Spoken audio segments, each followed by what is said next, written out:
constitucionalismo para tener todo lo que tenemos hoy en día en Guatemala, pues ha pasado un proceso. Por lo menos indíqueme nociones del DMI. Vuelvo a conectar nuevamente y si no, pues lógicamente nos conectamos por vía. Bueno, le había comentado le había preguntado sobre el constitucionalismo, ¿verdad? Y esos antecedentes, cómo se ha dado la historia, algo en derecho constitucional. Antecedentes del derecho constitucional o ese constitucionalismo que usted había indicado.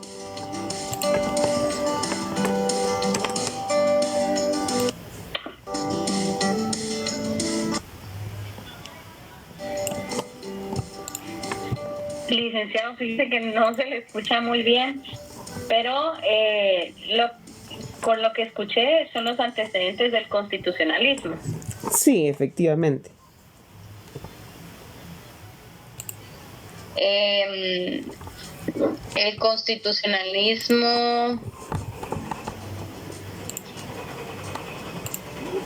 liberal, el constitucionalismo social y el neoconstitucionalismo. Muy bien. ¿Cómo se le denominaba antes a las constituciones en general?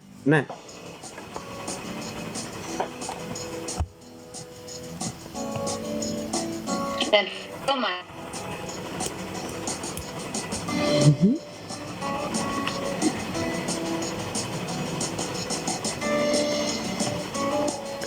Sí, creo que por ahí le escuché. Logro escuchar bien, fíjese, se me está yendo la señal. A ver. Yo la escucho perfectamente. A ver, vamos a trabajar algo en que sí pueden preguntarle. A ver, ¿qué constituciones o por lo menos cuántas constituciones considera usted que tiene Guatemala? De las que usted se recuerda.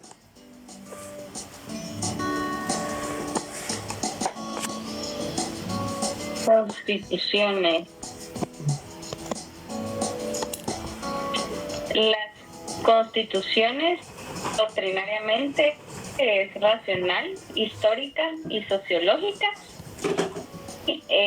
También recuerdo que existen las constituciones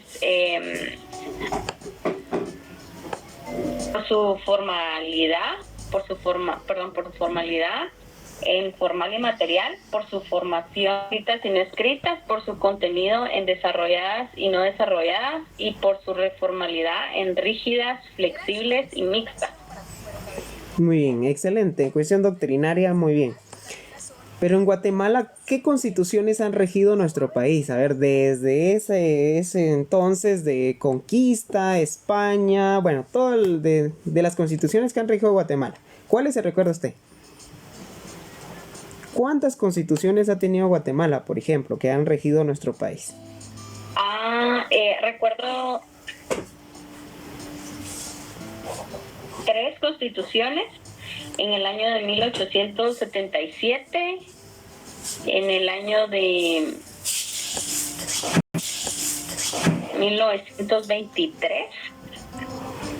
y en el año de 1986. Sí, usted está más o menos, se fue por la vía civil. Las constituciones. A ver, ¿cuál es la última constitución que está vigente en Guatemala? Respire lento, tranquilícese, analice bien su pregunta, no se altere, vaya despacio.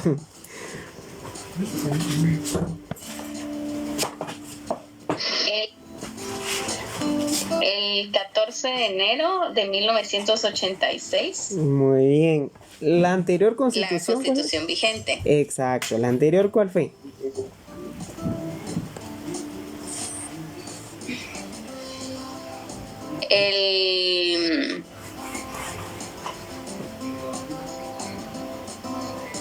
Es que la actual entró en vigencia el 31 de mayo de 1985 y entró en vigencia el 14 de enero de 1986.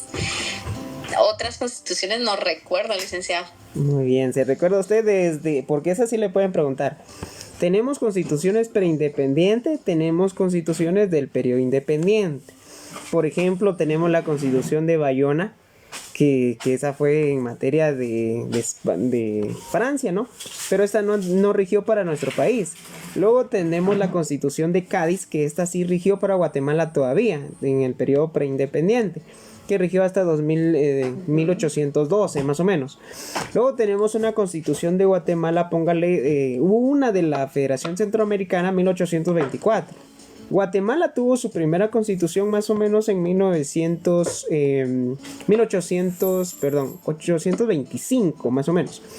Luego tenemos, imagínense, tenemos una constitución de 1845. Fue la primera constitución de la Corte en materia de Guatemala. Pero específicamente, cabalmente usted sí había mencionado algo sobre el 1877, si no me recuerdo. Pero fue en 1879 donde se da una constitución con Justo Rufino Barrios, ¿sí? Es así, más o menos ahí estaba en ese lapso. Tenemos una constitución incluso en 1944, ¿se recuerda usted? Con la Revolución de Octubre.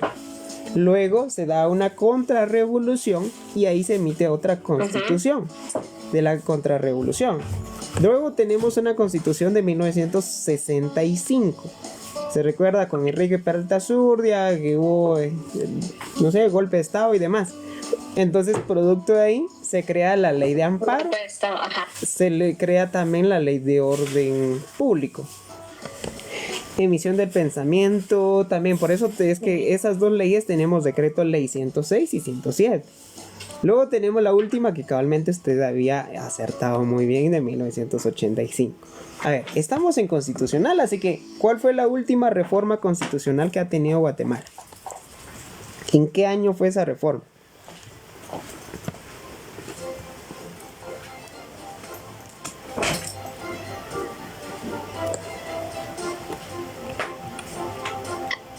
En el año 1947, ¿no?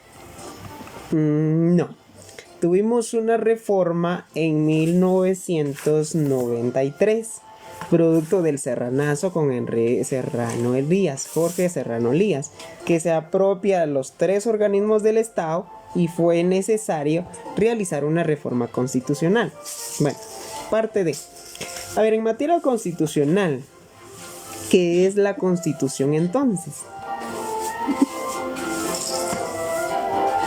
La Constitución es la ley suprema ante cualquier otra del ordenamiento jurídico que lleva inmerso principios, doctrina, garantías constitucionales y derechos para las personas y también dentro de una sociedad. Muy bien. ¿Cuáles son las partes de la Constitución? Las partes de la Constitución son la parte dogmática, la parte orgánica y la parte práctica. ¿Qué contienen cada una de estas partes de la Constitución? ¿Qué integran? ¿Qué van a contener o qué es lo que contiene como tal? ¿Qué regula? La parte dogmática está contemplada en el artículo 1 al 139 y lleva inmerso principios, persona humana y derechos humanos. La parte orgánica lleva inmerso, está contemplada en el artículo 140 al 262. La forma de organización del Estado y el control interorgánico, y la parte práctica del artículo 264 al 281, los mecanismos de defensa y las garantías constitucionales y las reformas a la Constitución. Muy bien, perfecto. Ya que habló de este tema de reformas a la Constitución, por medio cuáles son las partes de reformas en materia de la Constitución entonces. ¿Cómo se divide esa parte reformativa de la Constitución? Sí, se divide en 3 formas. La rigidez constitucional, la flexibilidad constitucional y la parte pétrea. Entonces, ¿se puede reformar esa parte pétrea? ¿O esos artículos pétreos en la Constitución? Sí, licenciado. ¿Se pueden reformar?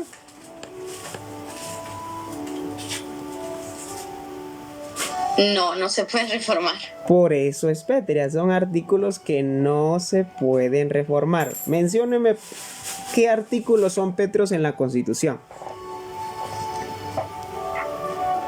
Sí, el artículo 186, el artículo 187, el artículo 161 y el artículo 162. 165, 140. Verifique. Al menos fundamentese para ver si aplica el 161 y 162.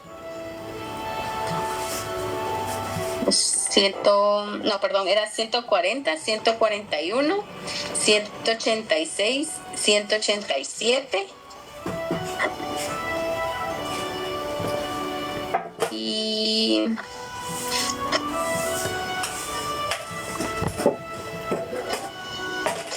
esos recuerdo. Muy bien. Excelente. 165, literal G también. Inciso G. Muy bien. A ver, en materia de reforma entonces, ¿cómo se puede reformar esa parte rígida de la Constitución y cómo se reforma o quién puede reformar esa parte rígida y parte como tal flexible?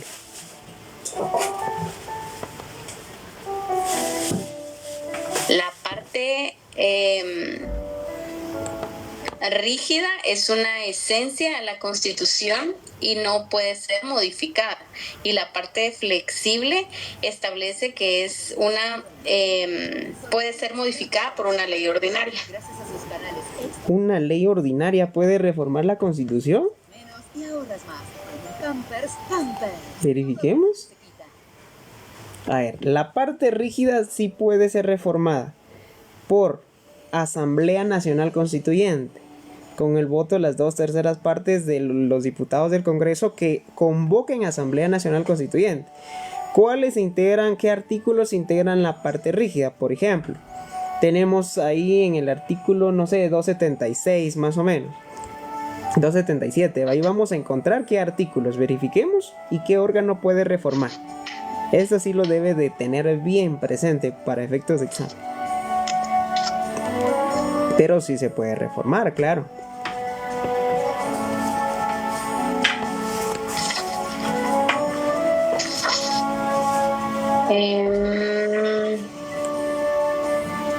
El artículo 278, Asamblea Nacional Constituyente.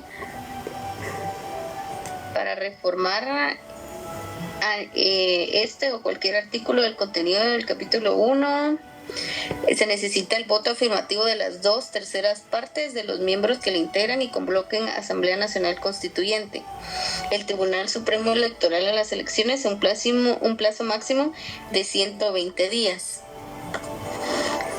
En general, entonces, sí puede reformarse. Sería entonces el artículo 2. ¿Por quién? Por la Asamblea Nacional Constituyente, único que puede reformar la parte rígida. Ahora, ¿quién puede reformar esa parte flexible de la Constitución?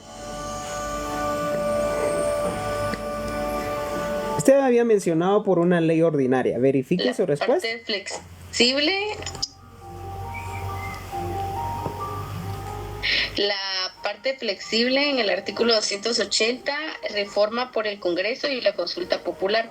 Para cualquier reforma constitucional se necesita el voto afirmativo de 2/3 partes del total de los diputados.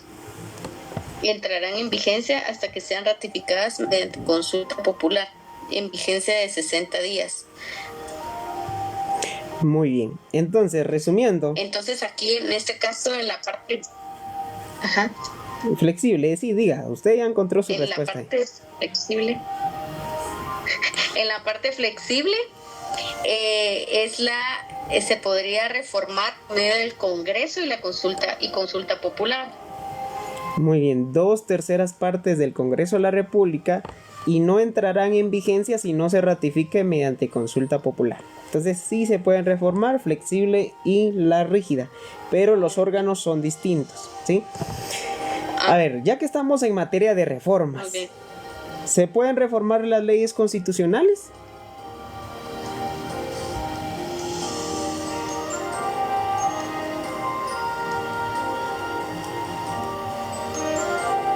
Sí.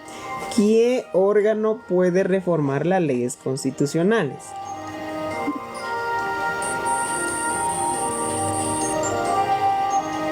El presidente del Consejo de Ministros. Presidente en Consejo de Ministros. Verifiquemos.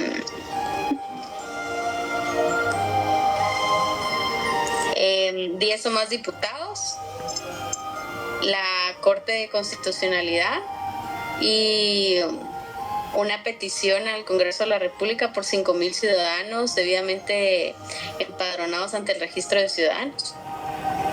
Muy bien. Pero rectifiquemos esa respuesta. Fundaméntese en la Constitución. O fundaméntese en una ley constitucional, no sé. Hay que analizar bien la pregunta.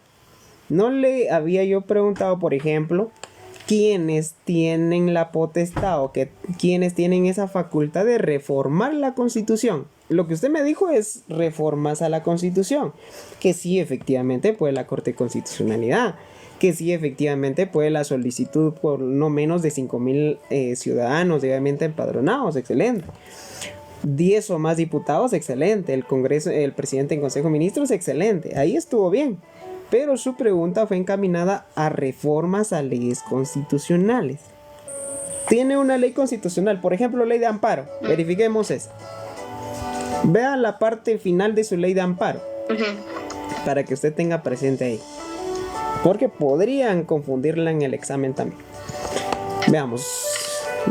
Si no mal recuerdo, 280 más o menos, o 180 de su ley de amparo.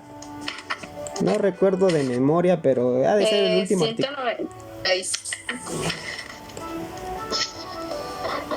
Donde usted encuentra reformas a la ley de amparo.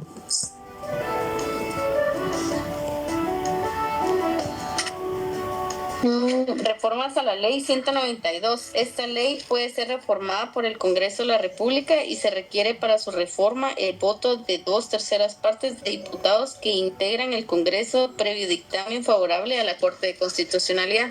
Ahí está su respuesta entonces. Y esta se aplica. Usted va a la ley de emisión de pensamiento, va a la ley de orden público, va a la ley de electoral y de partidos políticos, y ahí nos va a establecer lo mismo. ¿Quiénes van a reformar entonces? El Congreso de la República de Guatemala, con el voto de las 2/3 partes. ¿Qué otro se necesita? ¿Qué otro requisito dice ahí? Previo dictamen favorable de la Corte de Constitucionalidad. Necesita un dictamen vinculante, porque si la CC no emite dictamen vinculante, no se puede reformar. ¿Por qué razón? Recuerde, ¿cuál es la función de la Corte de Constitucionalidad? ¿Cuál es la función principal de la CC? La función principal de la Corte de Constitucionalidad es la...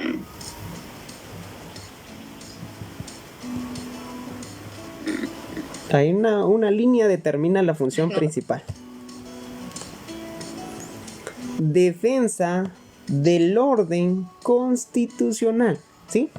Entonces, si como son leyes constitucionales, entonces sí o sí necesita el Congreso el voto favorable, bueno, un dictamen favorable de la Corte de Constitucionalidad. De lo contrario no se puede, ¿sí? Entonces, ya que estamos acá en CC, hablemos de la CC. Entonces, a ver, los magistrados de la Corte de Constitucionalidad ¿son electos, nombrados o designados? Electos. Son electos. ¿Quiénes eligen a los magistrados de la CC?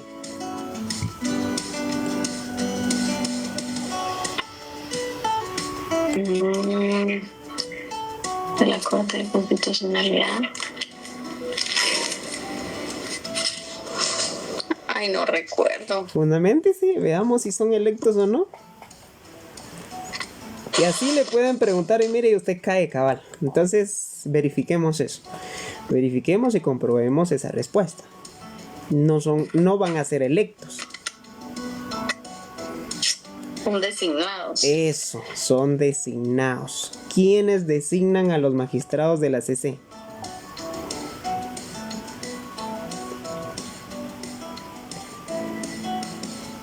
El presidente de la República, ¿no?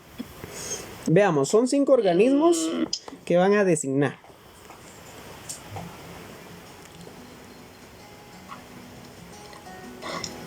Bueno, podría ser el presidente de la República en Consejo de Ministros, la Corte Suprema de Justicia, el Tribunal Supremo Electoral, la Universidad de San Carlos y el Colegio de Abogados y Notarios.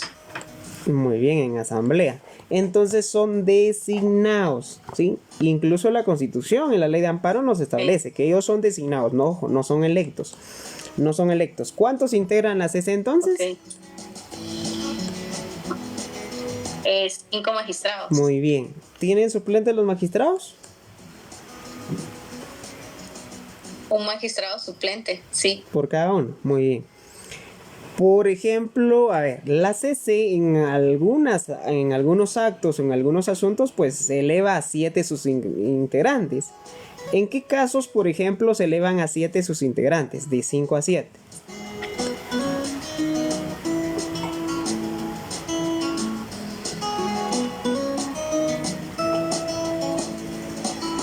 No recuerdo, licenciado. Fundamentese. Veamos la Ley de Amparo y la Constitución, ahí va a encontrar su respuesta. Cuando los magistrados de la CC se van a elevar de 5 a 7. Y puntuales vamos a encontrar 3 casos, pero usted verifique ahí. Usted verifique ahí.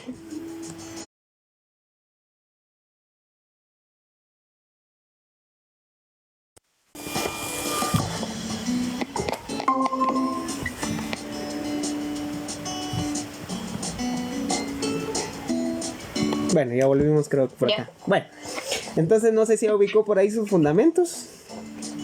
Sí, el artículo 269, la integración de la Corte de Constitucionalidad.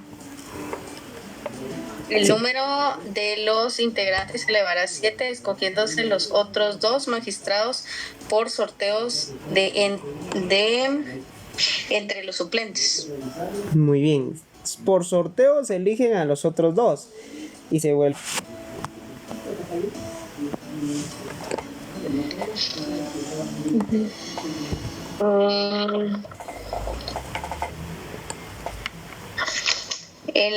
Los magistrados, un magistrado que el Pleno de la Corte Suprema de Justicia. No. Veamos su artículo 272 constitucional. Funciones de la Corte de Constitucionalidad. La Corte de Constitucionalidad tiene las siguientes funciones. Conocer en única instancia de las impugnaciones interpuestas contra leyes o disposiciones de carácter general. Sí, veamos lo que disculpe que lo interrumpa. En el inciso C está su primera respuesta. Veamos. Conocer en apelación de todos los amparos interpuestos ante cualquiera de los tribunales de justicia. Sí, encuentre su respuesta por ahí. Continúe leyendo. Si la apelación fuera en contra de una resolución de amparo de la Corte Suprema de Justicia, la Corte de Constitucionalidad se ampliará con 2 vocales en la forma prevista en el 268. Entonces ahí tiene un caso, por ejemplo, cuando se elevan a 7, ahí se amplía el número de integrantes de la CC, ¿sí? Entonces cuando conozcan en apelación, dice acá, en contra de una resolución de amparo de la Corte Suprema de Justicia. Otro, por ejemplo, vamos a tener cuando conozcan de inconstitucionalidades a leyes de carácter general, ¿sí?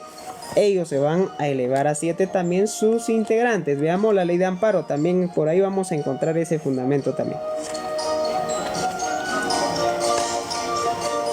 Y esto lo vamos a ubicar en el artículo 137 de la ley de amparo. Verifiquemos.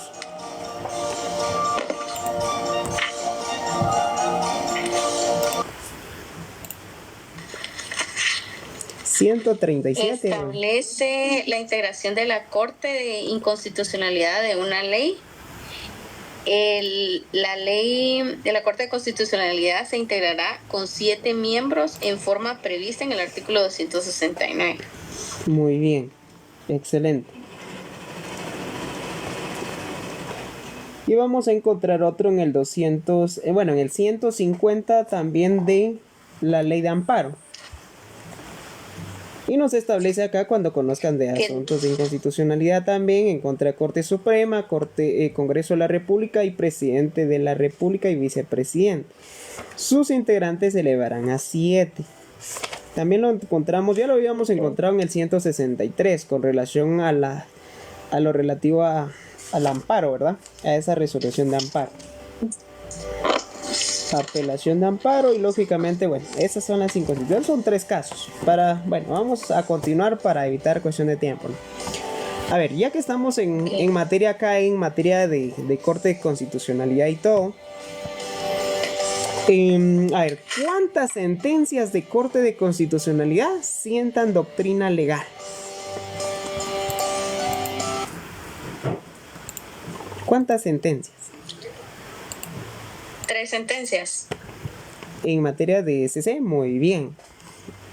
A ver, hablemos de la Corte Suprema de Justicia entonces. ¿Cómo está integrada la Corte Suprema de Justicia? Está integrada por 13 magistrados y 3 cámaras.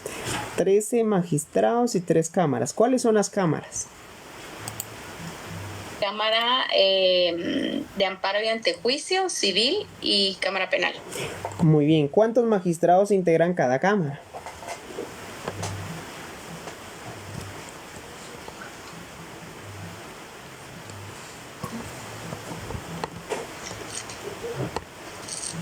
No recuerdo, licenciado. Haga de cuenta que como son 13 y 3 cámaras, Ajá. sume con sus deditos. 4 son 8, más 4 son 12. 3 cámaras más el presidente, 13. No es tan difícil. Entonces 4 y lógicamente cada quien va a tener sus suplentes, ¿no? Entonces recordemos, son 13 y si cada uno tiene sus suplentes son 26, ¿sí? Pero los 26 no están funcionando, lógicamente. Hay 13 que están esperando turno. Como por ejemplo si alguien se enferma.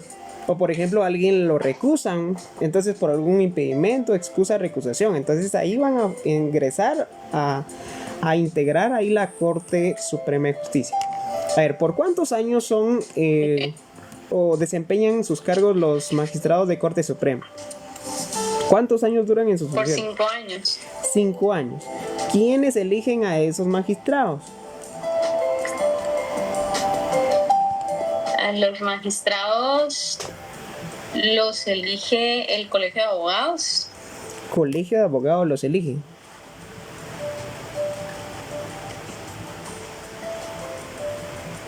Veamos despacio, analice bien sobre. Recuerde de lo que ha estudiado.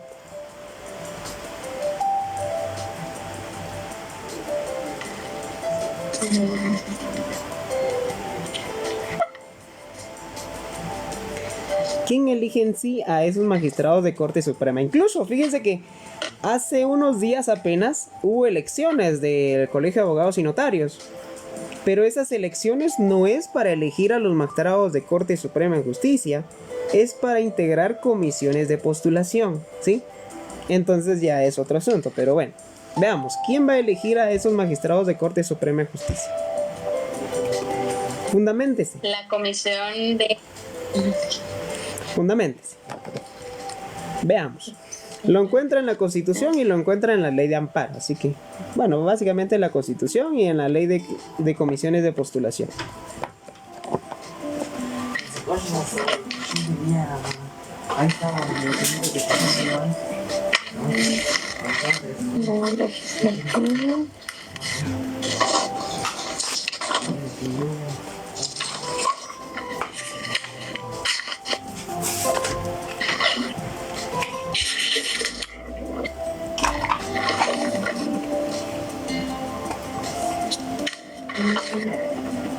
Su respuesta lo encuentra a partir del 216, 218 más o menos por ahí, 215. Ahí encontramos requisitos de Corte de Suprema de Justicia y otros.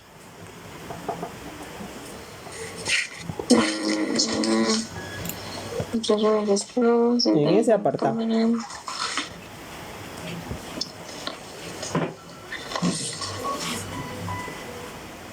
La elección de los magistrados de la Corte Suprema de Justicia serán electos por el Congreso de la República. Eso, primera respuesta entonces, Congreso de la República. Pero ¿cómo llegan es decir, cómo llegan a elegir los del Congreso de la República a esos magistrados? ¿Producto de qué? ¿Quién les envía algún listado? ¿Hay listados o hay personas que proponen al Congreso para que sean parte de los magistrados de Corte Suprema? ¿Cómo se da ese proceso?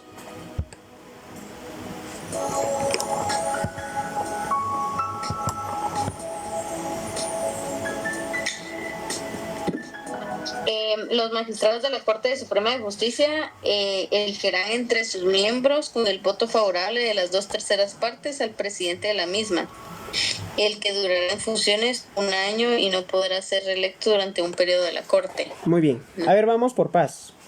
Primero, está bien. ¿Quién elige entonces a los magistrados de Corte Suprema? El Congreso. Excelente, muy bien. Pero esos magistrados de Corte Suprema son propuestos por una comisión de postulación. ¿Qué es esa comisión de postulación? Esa comisión de postulación es aquel grupo integrado por 4 representantes. Veamos, ¿quiénes van a representar esa comisión de postulación? Y cabalmente hace días el CAN eligió lógicamente a sus integrantes. ¿Quiénes iban a integrar esa comisión de postulación?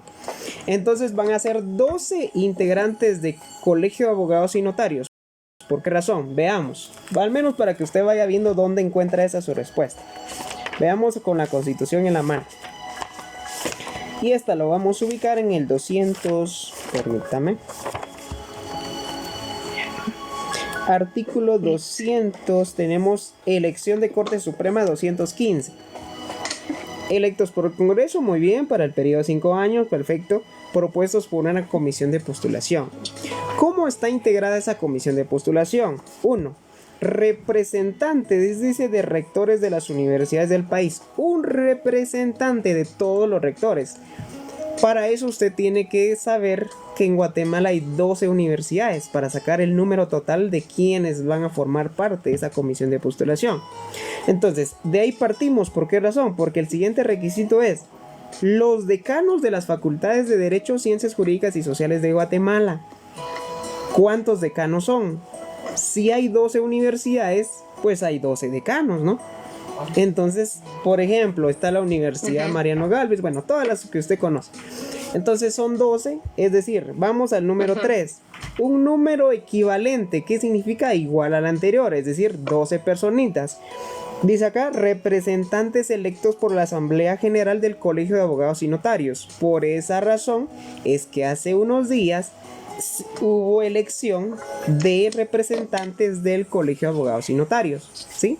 Para eso fue la elección, para formar parte de las comisiones de postulación que van a básicamente proponer candidatos a magistrados de Corte Suprema de Justicia. Siguiente requisito.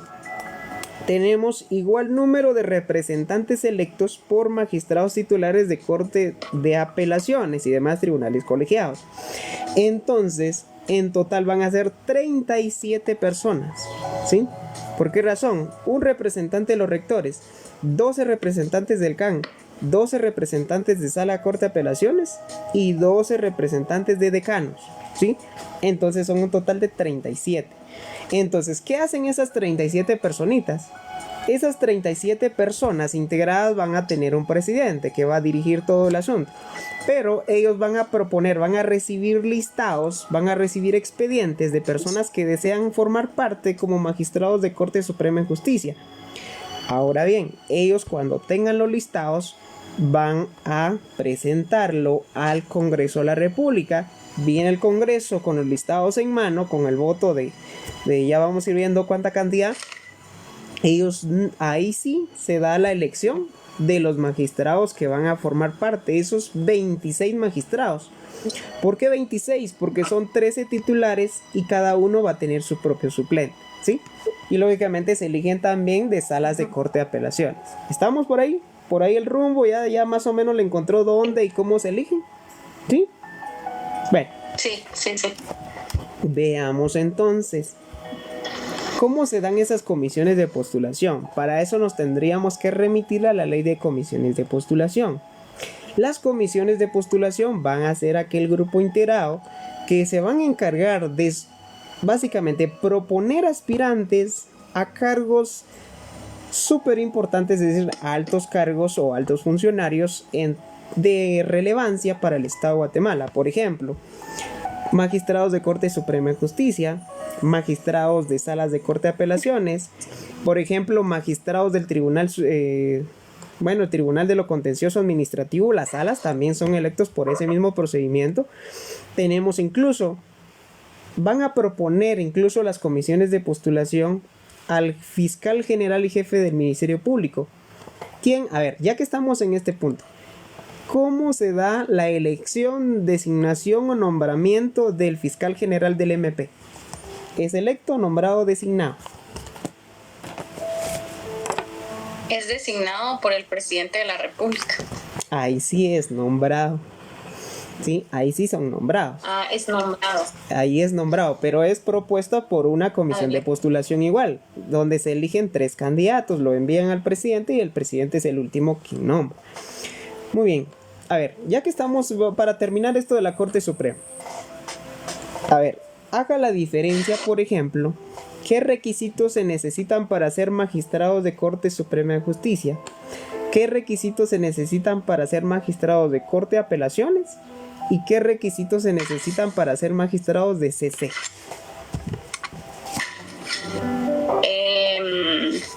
Ser de notaria honradez, ser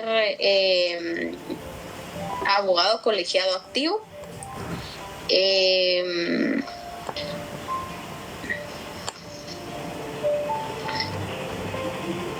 no recuerdo las otras.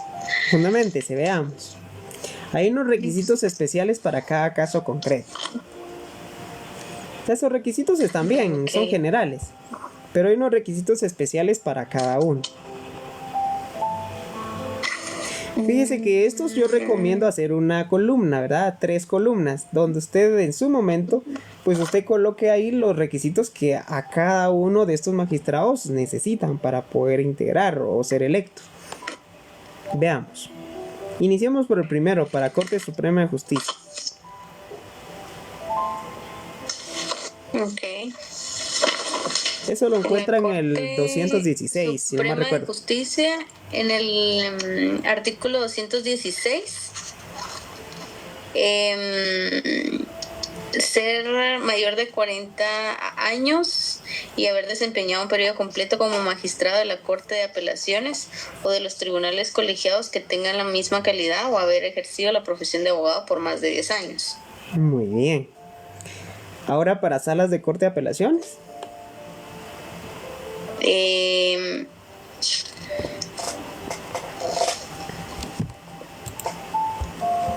A ver, compañero, escríbame con todo gusto, le aplicamos su simulacro, fase pública, fase privada, ahí estamos a la orden. Escríbame acá en mensaje privado y con todo gusto. El artículo 218.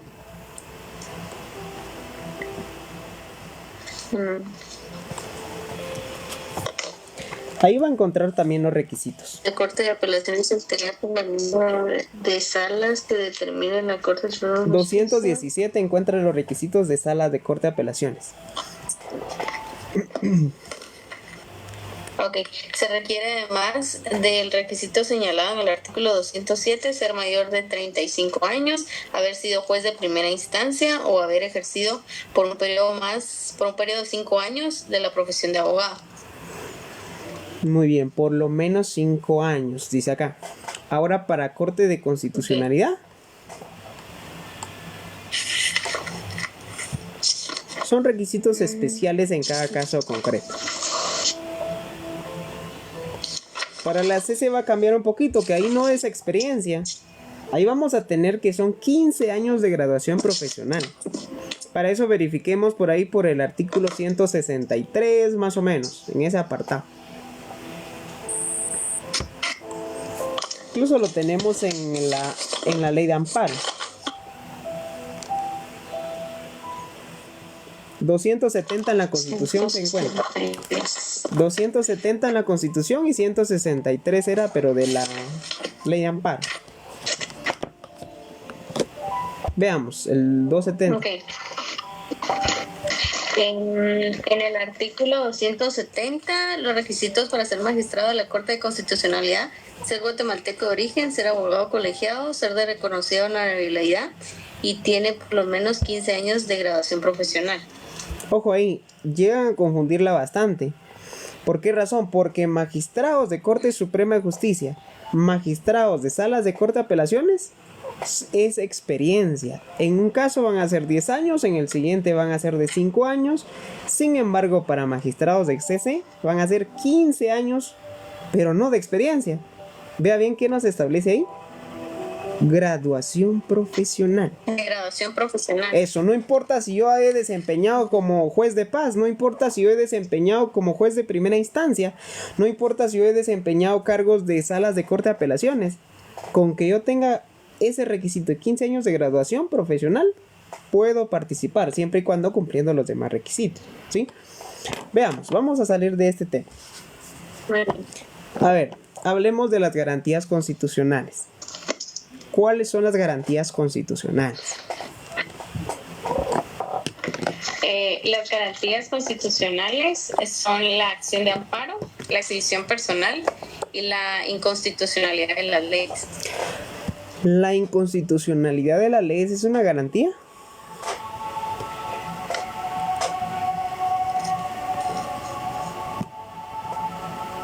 Perdón, es la constitucionalidad de las leyes. Eso, la constitucionalidad. ¿Para qué nos sirve la constitucionalidad?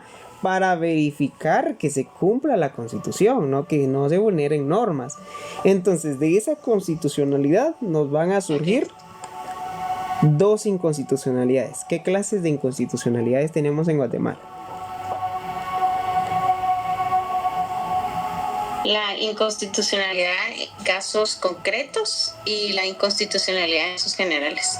Casos generales, muy bien. ¿Cuál es el plazo para que la Corte de Constitucionalidad resuelva la inconstitucionalidad en casos generales o leyes de carácter general? La ley expresamente nos establece un plazo.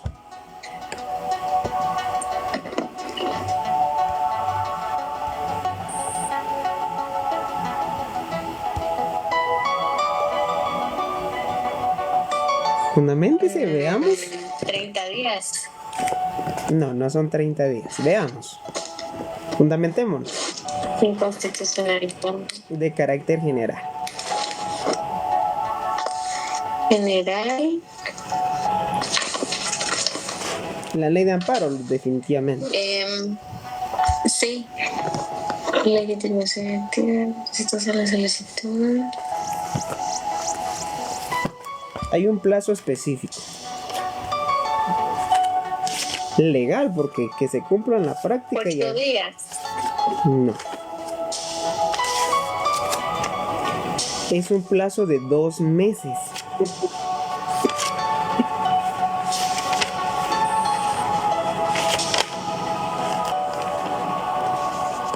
Artículo 139, último párrafo. 139, último párrafo. ¿Qué nos establece ahí? La sentencia deberá pronunciarse entre los... 139. La Corte deberá dictar sentencia dentro del término máximo de 2 meses a partir de la fecha en que se haya interpuesto la inconstitucionalidad. ¿Se da cuenta? Tenemos un plazo Sí. que nos establece que la Corte, después de haber planteado o interpuesto esa inconstitucionalidad de carácter general, debería dictar sentencia en un plazo máximo de 2 meses, ¿sí? Entonces, veamos. En materia de amparo, hablemos del amparo. ¿Cuál es el plazo para interponer el amparo? Es de 30 días, 30 días al de la última notificación. Y el amparo en materia electoral, ¿cuál es el plazo para interponer? Es de 5 días. Muy bien. ¿En qué caso no va a existir un plazo para interponer amparo?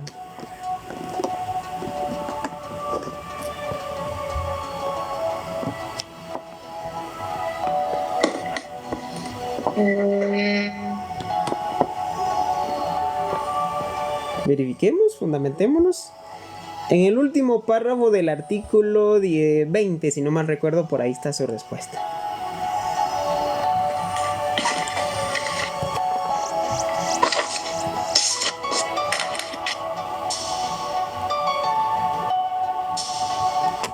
No rige cuando el amparo se promueve en contra del riesgo de la aplicación de leyes o reglamentos institucionales a casos concretos. Ese plazo no rige, dice entonces. No hay un plazo específico para plantear amparo en esos casos. Pero puede que no se lo preguntan, pero por aquello que se lo pregunten, pues ahí usted ya tiene ahí la respuesta. Muy bien. A ver, ¿puede plantearme el procedimiento de amparo o desarrollarme ese procedimiento de amparo completo? Sí, licenciado, el amparo se interpone dentro de un plazo de 30 días, el de la última notificación, en materia legal en un plazo de 5 días. Luego está la primera resolución que llevará inmerso, que se constituye tribunal, se admite el amparo, se solicitan antecedentes, se resuelve el amparo provisional y se solicitan los requisitos. Paso número 3, se enviarán los antecedentes en un plazo de 48 horas. Luego la primera audiencia en un plazo de 48 horas. En el paso 5, la apertura a prueba en un plazo de 8 días. Luego la segunda audiencia en un plazo de 48 horas. Se señala día y hora para la vista. Al tercer día siguiente, a los 3 días siguientes, perdón. Luego un auto para mejor fallar en un plazo que no exceda de 5 días. Y luego la sentencia en un plazo de 5 días. 3 días. Y si se supera el amparo entre la Corte de Constitucionalidad, se amplía a 5 días más. Excelente. ¿Puede omitirse la prueba en el amparo? Sí, licenciado, se puede omitir. ¿En qué casos?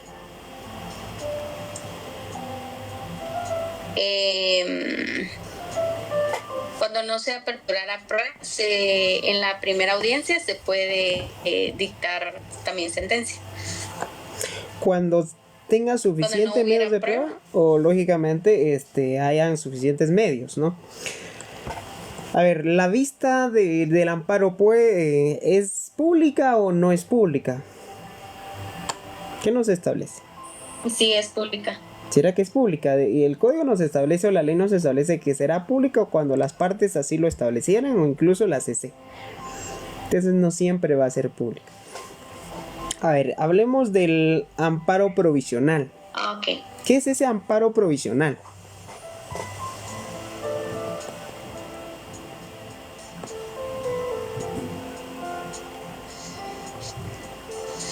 ¿En qué consiste o cuál es su función del amparo provisional?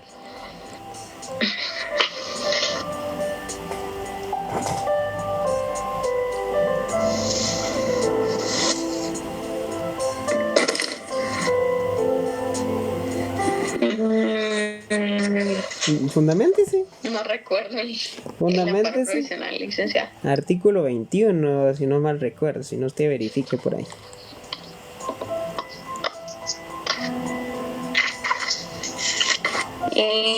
Requisitos de la petición, no.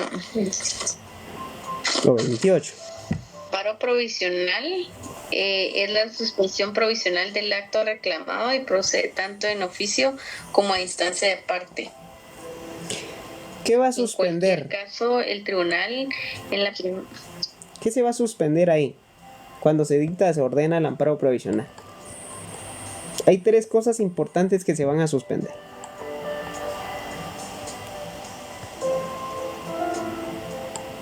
El acto, la resolución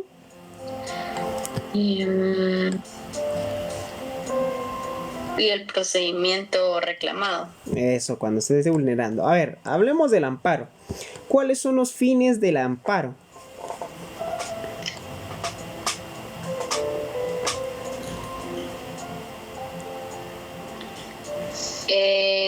La finalidad del amparo es que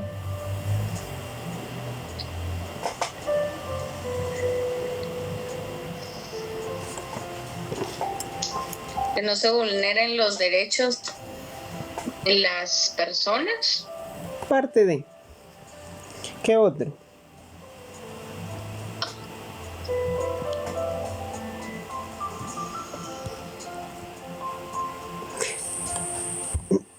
Recordemos que vamos a tener dos. A ver, ¿puede dar lectura a su artículo 8?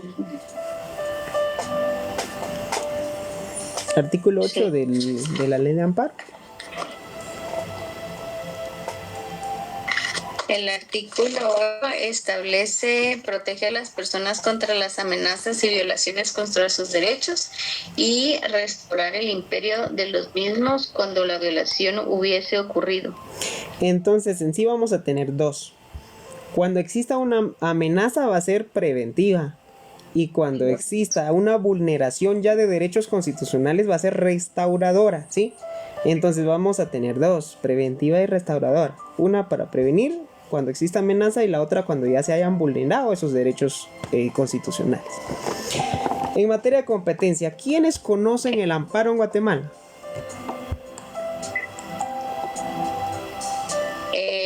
La Corte de Constitucionalidad. ¿Quiénes más o solo la Corte de Constitucionalidad conoce?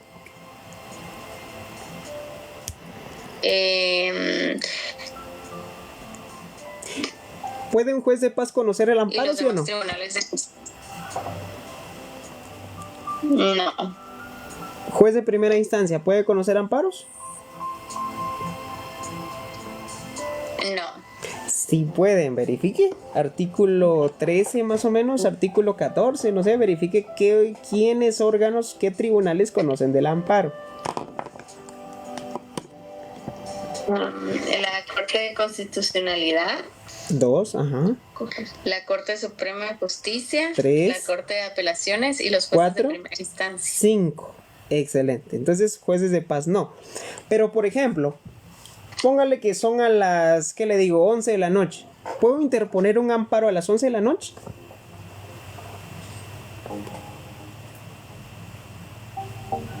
Sí, ante un juez de primera instancia. Juez de primera instancia, de turno, dependiendo. Si no, puede ser juez de paz. Excelente. Entonces, ¿puedo interponer un amparo, por ejemplo, en materia administrativa?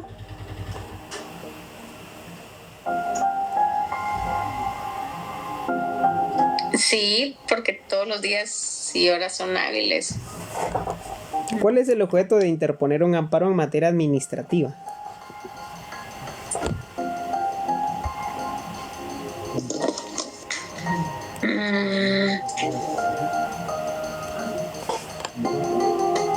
Verifique su artículo 10, inciso F o inciso G.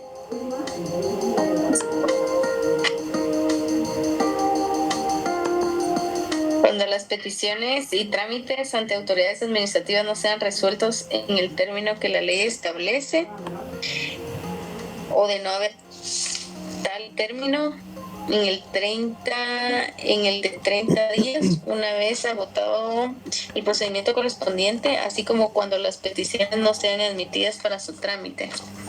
Entonces tenemos en materia en materia administrativa, entonces, para obligar al órgano administrativo a resolver cuando no se hayan admitido a trámite, incluso cuando no nos resuelvan en el plazo de 30 días, solo para obligar a resolver. Previo a interponer amparo, ¿qué requisito debe usted tener antes de interponer ese amparo? Si no, haga de cuenta que si usted no cumple ese requisito, le rechazan el amparo. ¿Qué requisito debe usted tener?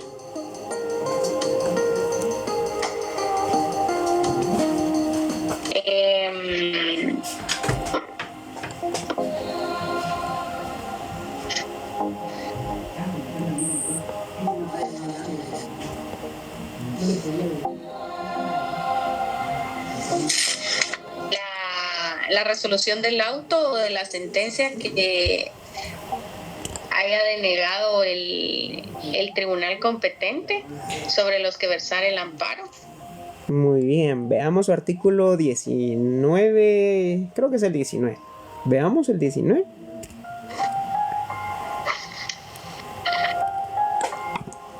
La conclusión de recursos ordinarios. Interposición para pedir el amparo, salvo casos establecidos en la ley, deben previamente agotarse los recursos ordinarios, judiciales y administrativos. Entonces ahí tenemos principio de definitividad. Para interponer el amparo debe de haber concluido todas esas vías, que no existan recursos judiciales, que no existan recursos administrativos y todo lo que tenemos ahí. Salvo, por ejemplo, que ya habíamos visto cuando exista una grave amenaza y demás. Bueno, entonces terminemos en materia de amparo. ¿Qué recursos puede usted interponer en materia de amparos? Haga de cuenta que le declararon sin lugar la sentencia en materia de amparo. ¿Qué recurso puede interponer? La aclaración y la ampliación. Aclaración y ampliación. Bueno, ¿en qué caso va a proceder la aclaración y en qué caso la ampliación y la aclaración? Ambos. La aclaración procede en resoluciones de autos o sentencias cuando los conceptos hayan sido contradictorios y se interpone en un plazo de 24 horas y el tribunal resuelve en un plazo de 48 horas. Y la ampliación procede en contra de resoluciones de autos o sentencias cuando se omitiera algún punto sobre el que versar el amparo. Excelente. De igual manera se interpone en un plazo de 24 horas y se resuelve en un plazo de 38 horas. Muy bien. ¿Solo eso puede usted interponer en contra de esa resolución, esa sentencia?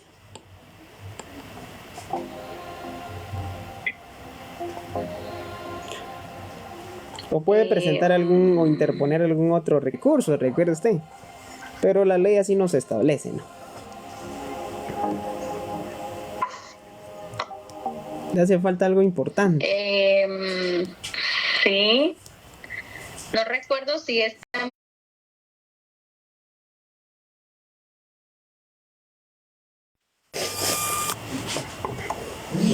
Ya volvimos ustedes. A veces hay inconvenientes de señal.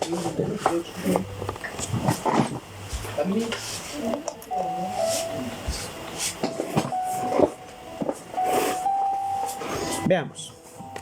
Entonces, ya que estamos por acá, ya vamos a terminar con usted, así que tranquilícese por ahí, todavía otros minutitos. Bueno, veamos su artículo 64, porque este sí pueden hacer preguntas de examen, así que veamos. ¿Qué nos establece su artículo 64? ¿Ante quién puede usted interponer esa apelación? De recurso de apelación. El recurso de apelación se interpondrá por escrito indistintamente ante el tribunal que haya conocido el amparo o ante la Corte de Constitucionalidad. Entonces, ¿se puede interponer ante la sala? No. No. Es opcional entonces. Usted puede interponerlo ante la Corte de Constitucionalidad directamente o ante el tribunal que conoció del amparo. Ante el juzgado de primera instancia, ante la sala, dependiendo quién conoció. Y esta persona lo eleva a la Corte de Constitucionalidad y lógicamente si por ejemplo se haya interpuesto directamente ante la CC va a solicitar antecedentes del órgano que conoció el amparo. De lo contrario, si se interpone ante el juez, por ejemplo, que conoció el amparo, viene el juez y emite actuaciones e informes circunstanciados. Esa es una diferencia en materia de procedimiento ya de la apelación propiamente, ¿sí? Entonces a eso hay que ir teniendo bien en cuenta esa circunstancia. Muy bien. A ver, ¿se puede interponer yo el amparo, por ejemplo, que de forma verbal ante un juzgado, cualquier juzgado, sí o no? ¿O solo tiene que ser escrito? Solo puede ser de manera escrita. Veamos artículo 26, más o menos, o 16. No recuerdo bien. Se puede interponer de manera por medio de audiencia.